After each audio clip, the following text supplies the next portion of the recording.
Immigrants, legal or illegal, don't need to be citizens to have a Second Amendment right to bear arms.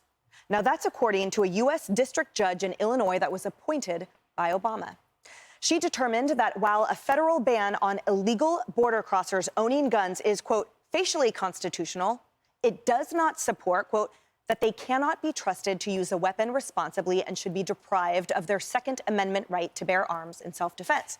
So that ruling has Republicans and many others wondering why we even have American citizenship. Look, what they're trying to do is blur the line between citizenship and everything else, people that are here illegally. And you almost wonder if it's not being done to sort of mock both gun laws and also a whole understanding of the value of being a citizen of the United States of America. There has to be a distinction between citizenship and non-citizenship, between being legally here and not legally here. If there's no distinction between being here legally or illegally, and there's no distinction between being a citizen or not being a citizen, then what's the point of even having citizenship? Valid question, Kaylee, because it keeps getting eroded every day. Valid question. So imagine you are a citizen in New York and you live in a high crime area and you are forced to walk to work and there are petty thefts, there are carjackings, you've heard gunshots on your walk to work and you want a gun. And let's take us back to a pre-2022 world. Before a landmark Supreme Court case, you apply for that gun, you have to show proper cause. But wait, living or working in an area noted for criminal activity does not suffice. You are denied a gun, and you look 2 years later, an illegal immigrant, okay, they can have weapons. The landmark case in between those two is a case called Bruin, which changed the laws, which said, yep, you can get a gun, but now the illegal immigrants can too. My question for this Obama-appointed judge, are you willing to uphold all of our gun rights now, or are you just doing this to make a statement as it pertains to illegal immigrants? That's a question I'd love the answer to. And that's the crux, Kellyanne, because what that law did was put the government back in its place, which is stopping infringing the rights of American citizens to bear arms. But this, as applied, that judge said, well, he's fine to just hold that arm in Chicago. It's a nonviolent felony that he entered the U.S. He has gainfully employed all of those factors. He's no threat. He's no menace. So sure, let him have it. She construed that law as in his favor, but the rest of us somehow are second tier. Yes, and now going back to the previous segment, you understand why they don't want your illegal crossing to count as the illegality, so that things like this can happen. You can have other benefits. You fill out an employment form to the extent they want to do that, and you don't have to say that you are a criminal.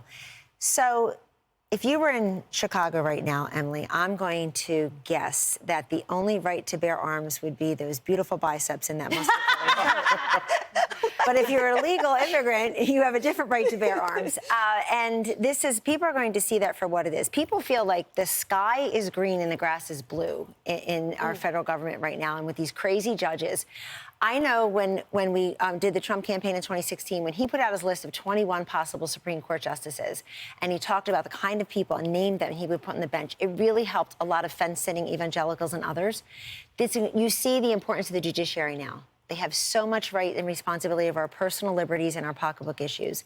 And this just strikes so many people as insane, should be overturned. Yeah. Thank you, Mitch McConnell, for his work on the judiciary, to Kellyanne's point. And again, if you apply for a gun license here, as we all have, it takes years, if ever. But apparently, run across the border illegally, and then you get to have one. Before I answer, can we get 2 tickets to the gun show? No, I can't even. All right, Kellyanne brought it up. Wasn't sure. Hey, look, gorgeous. How's this for a law instead? If you are caught with a firearm and you came here illegally, you get deported. Because somebody answered me this question. How do you do a background check on somebody who has no background? Right? And under Congress, it is a federal crime for illegals to carry firearms. So why did this judge go rogue against what is a federal law already, unless maybe trying to appease those who are here illegally, where it seems like they have more rights now than those who live here legally or were born here legally? Right. Several things. Obama appointee, like you said. Enough said, really. In the country illegally, I agree with all of you. You don't have the right. The Constitution is made for Americans. Biden, not vetting these people. Do you remember someone recently got into the country, ties to Hezbollah from Lebanon, and said he was making bombs and he was ready for another attack? They are here. These cells are here. They are illegals. They should not have guns. They should not be making bombs. Lake and Riley's parents, she laced up her tennis shoes to go for a run, like all of us have done, and had no idea what was about to happen to her. We keep hearing these stories over and over. Enough.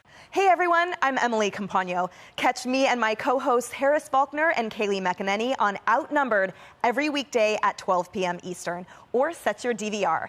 Also, don't forget to subscribe to the Fox News YouTube page for daily highlights.